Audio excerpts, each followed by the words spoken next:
3 years after my aunt vanished without a trace, she left me a voicemail. On the day I was headed to my mother's birthday dinner. I wasn't planning to be late. I wasn't planning to make it dramatic.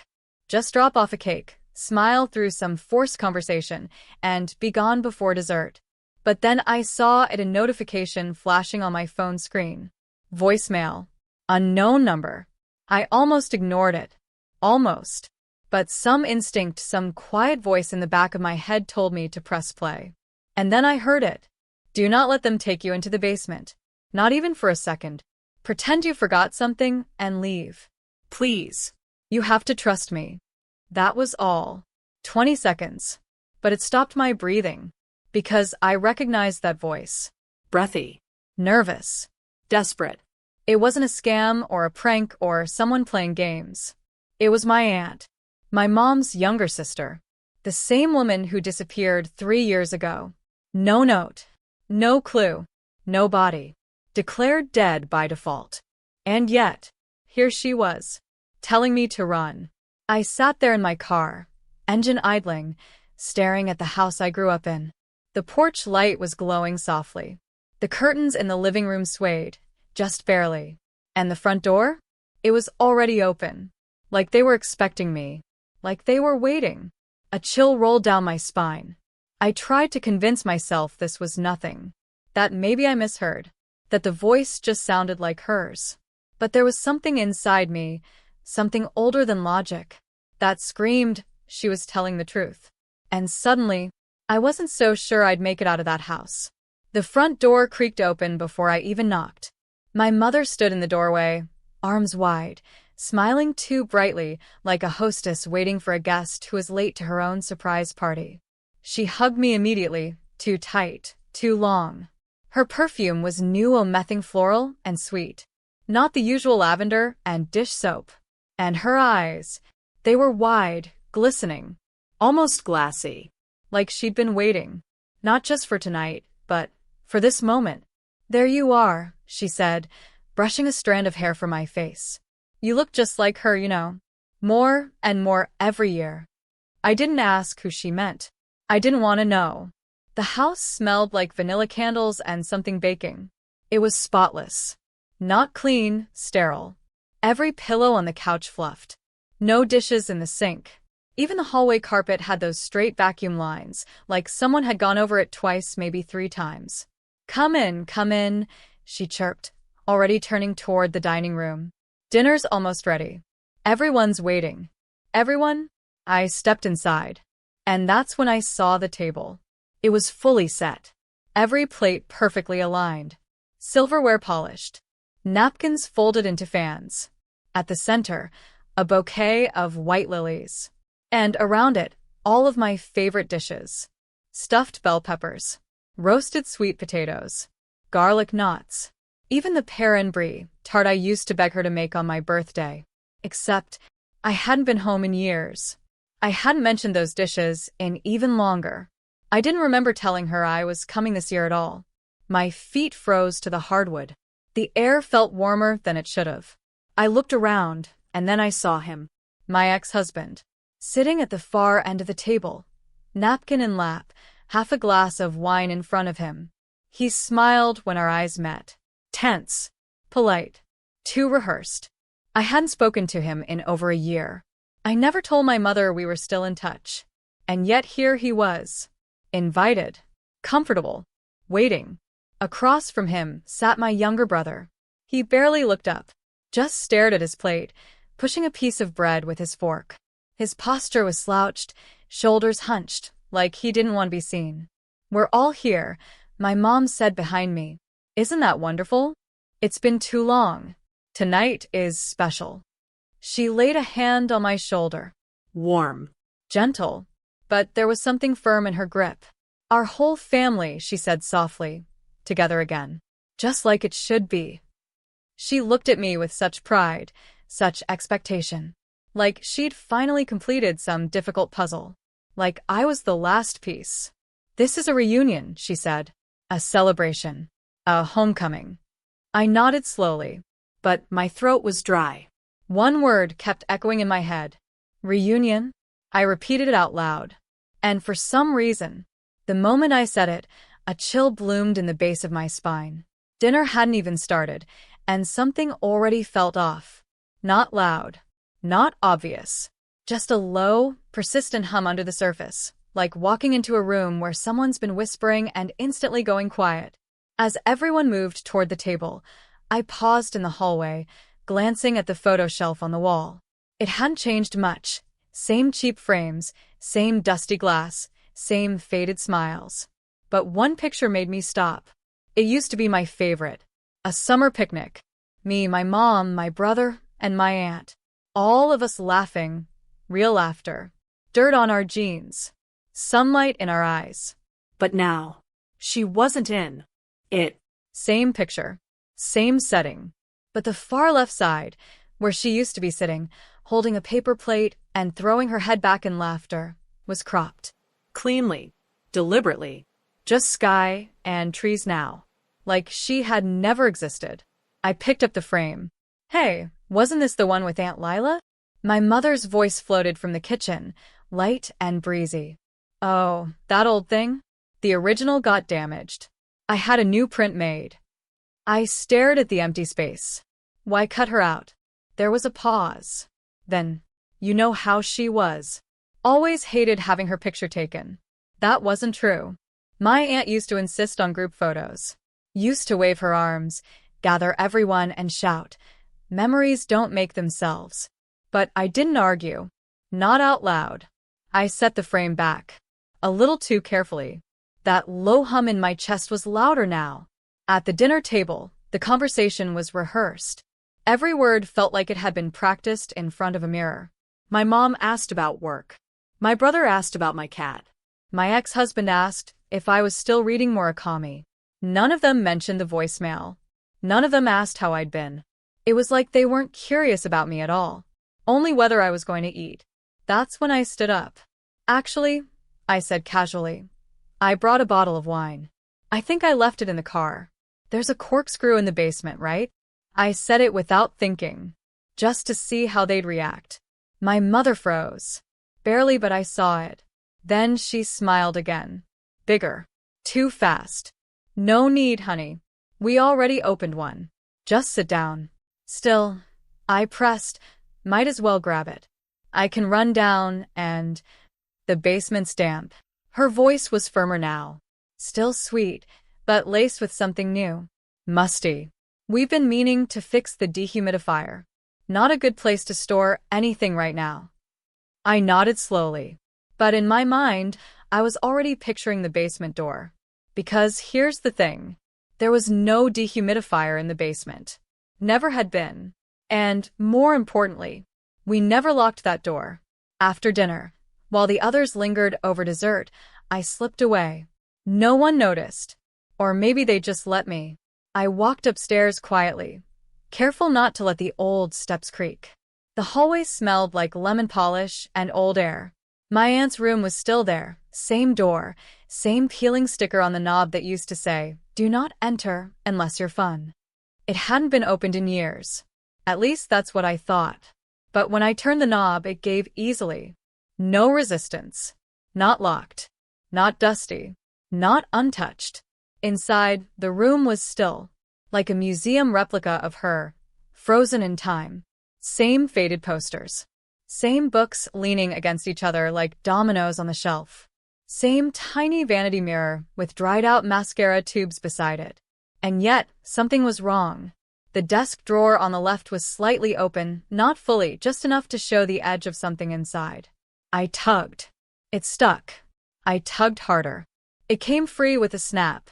Inside was a small, rectangular object wrapped in tissue paper. I knew what it was before I even unwrapped it. A cassette recorder. Old. Plastic. Dusty. But familiar. I used to see it in her hands all the time. She'd record everything. Thoughts. Poems. Shopping lists. Sometimes even us just talking. There was a tape inside. My fingers were trembling as I pressed play. The whirring sound started. Then the static. And then, "If you found this, don't trust anyone in this house. Your mother, she's not your mother anymore."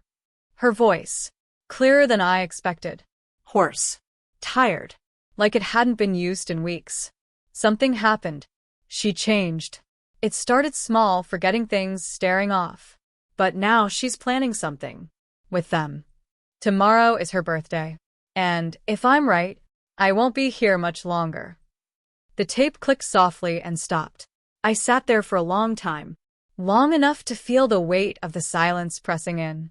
Long enough to realize this wasn't a joke. Not paranoia. Not a breakdown. A warning. I looked around the room again, eyes scanning more carefully now. In the corner, the old wardrobe. It creaked when I opened it. Smelled like cedar and something older, like paper kept too long. At the very back, behind a stack of shoeboxes, I found it. A small leather-bound journal, nearly black with dust. I flipped through it. Pages and pages of cramped writing, ink smudged in places, circled words, half-finished thoughts. She was tracking something. Patterns. Names. Dates. All of it barely legible, except the last page. Written in red ink. Underlined twice. Tomorrow is her birthday. If I'm right, there won't be another chance. I closed the book. My heart was racing.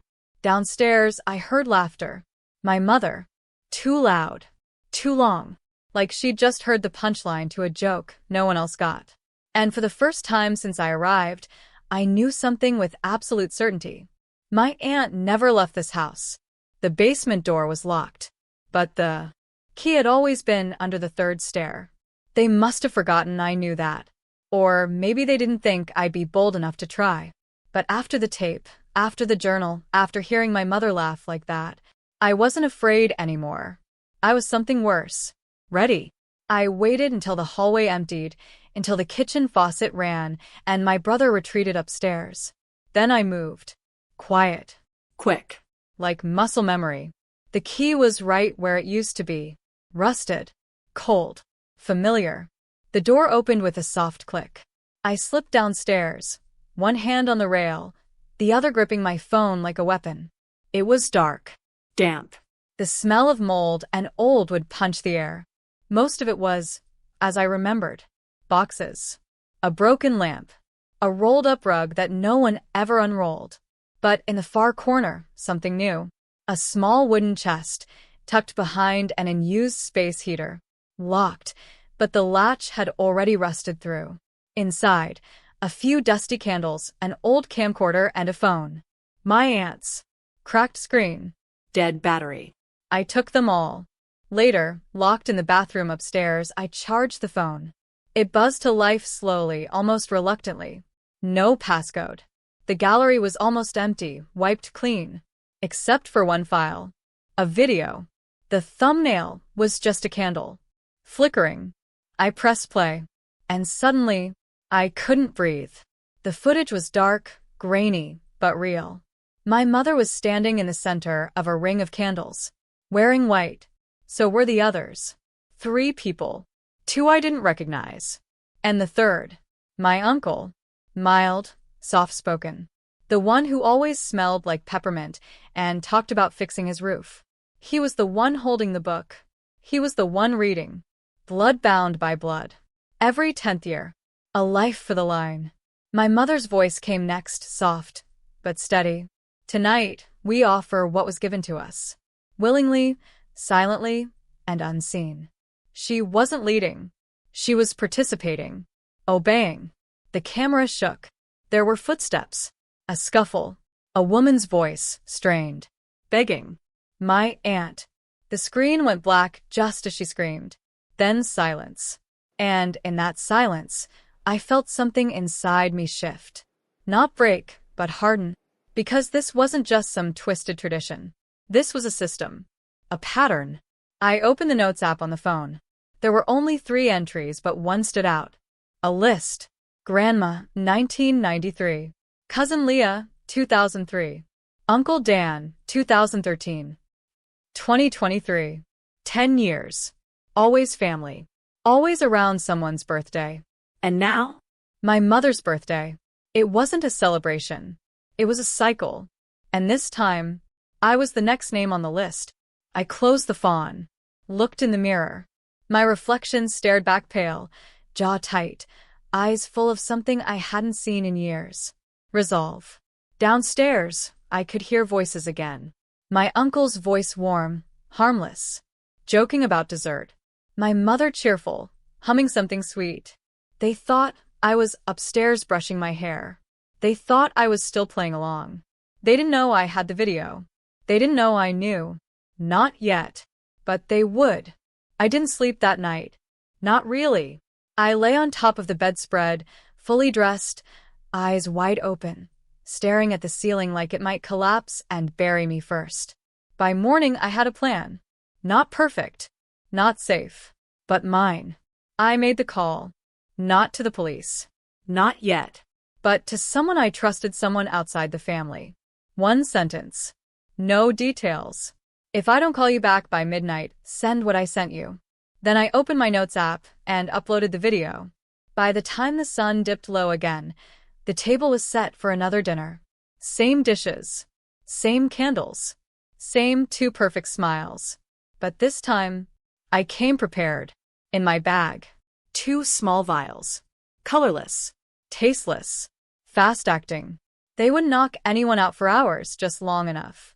While my mother was in the kitchen and my uncle chatting with my ex, I made the switch. Subtle. Clean. No one noticed. I poured the doctored wine into 3 glasses, the ones I knew were for them. And I kept one for myself. Unaltered. Untouched. Then I slid my phone under the table, screen down, audio recording already running. Dinner began. At first, everything was polite. Almost cheerful. My mother asked about my childhood friends. My uncle complimented my hair. My brother stared at his plate like always. Then came the first question. Would you mind helping us with something in the basement after dinner? My mother's voice calm. It's a little surprise. My stomach turned, but I smiled. Of course, I said. Sounds fun. My ex-husband gave a quiet nod, like he already knew what the surprise was. That's when I saw it. A flicker. My uncle's hand trembled as he reached for his fork. Just slightly, but enough. My mother blinked too slowly. She touched her forehead. Winced. Then, there's something off, she murmured. Her wine glass tipped, sloshing red across the tablecloth. She stared at it like she didn't recognize what it was. I feel strange, my uncle added, blinking rapidly. I looked around the table. All 3 of them were slowing down, breathing heavier, movements sluggish, confused. What did you? My mother tried to ask, but her words melted halfway through. I leaned back in my chair. Calm. Collected. Heart pounding, but steady. I think we're done pretending, I said softly. The silence that followed was thick. Only the sound of the ceiling fan above, a soft whirring that suddenly felt like the loudest thing in the room. My mother slumped forward slightly, elbows on the table. What have you done? I didn't answer. Instead, I reached down, picked up my phone, and tapped stop recording. You wanted a gift, I said. Something special in the basement, right? Their eyes flickered with fear. Real fear now. Let me show you what I found down there. They didn't speak. They couldn't. And for the first time since I arrived, I was the one in control. They couldn't stop me. Not anymore. My mother, her head slumped to the side, breathing uneven. My uncle tried to speak, but his lips trembled too much to form words. My ex-husband, motionless.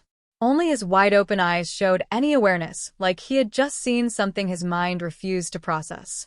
I stood up. No one tried to stop me. I reached for the basement door. The one my mother had claimed was too damp to enter. It wasn't. It was just locked from the inside. Not to protect anyone, but to hide something. The doorknob turned with a click. The wooden door groaned as I opened it, revealing a narrow staircase, steep and dark.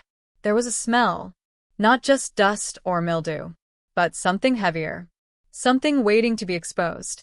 I turned on my flashlight. The basement was crude. Bare concrete walls. Cold stone floors. In the center stood a low altar, surrounded by half-melted candles, their wax hardened into frozen drips. Symbols drawn in red circled the base, not decoration.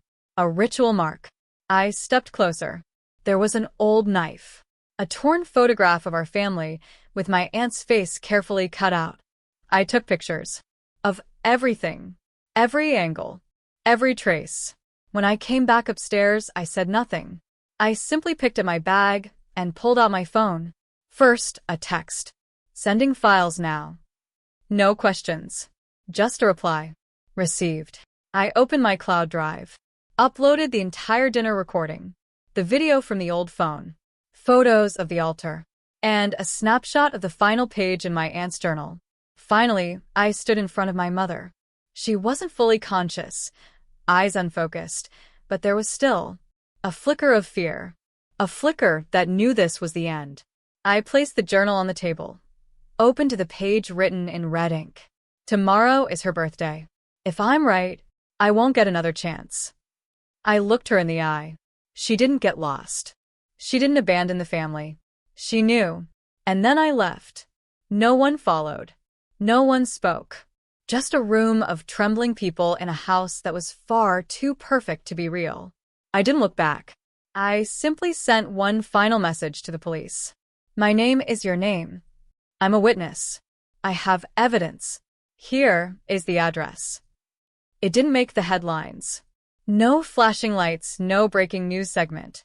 Just quiet paperwork, late-night phone calls, and charges filed under vague legal codes.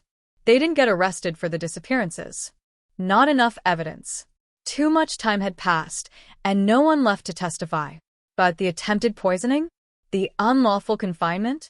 The audio recording from dinner, synced with the toxicology reports? That was enough. My mother and cousin, the one who smiled too easily, were both indicted. My brother was cleared. He had no part in the planning. The drugs were never traced to him. He barely spoke that night. Barely ate. Maybe he suspected something. Or maybe he was just afraid. Either way, the court granted him distance. And I gave him silence in return. I left the city a week later. No goodbyes. No final messages. I packed what I needed, changed my number, deleted old cloud backups, and started over. Someplace quieter. Someplace with no basements. I rent a small place now. A little too quiet, a little too bright in the mornings. But mine. I don't celebrate birthdays. Not anymore. Sometimes, people ask me if I miss them. If it hurts to be alone. Here's what I say. I thought cutting ties with my family would feel like tearing something out of me. But it didn't. It felt like unlocking a chain. Everything got lighter. I look in the mirror now and see someone who isn't waiting to be saved. Someone who stopped performing for people who never saw her as real. They had their last birthday party. They just didn't know. It was for themselves. If you've ever had to choose between the truth and your family, you're not alone. Leave a comment below. I read every single one. Don't forget to like the video if you've ever been betrayed by the very people who are supposed to protect you. And subscribe so you don't miss the next story, where truth always comes at a cost. This is Revenge with Helena. And sometimes, revenge starts with a whisper.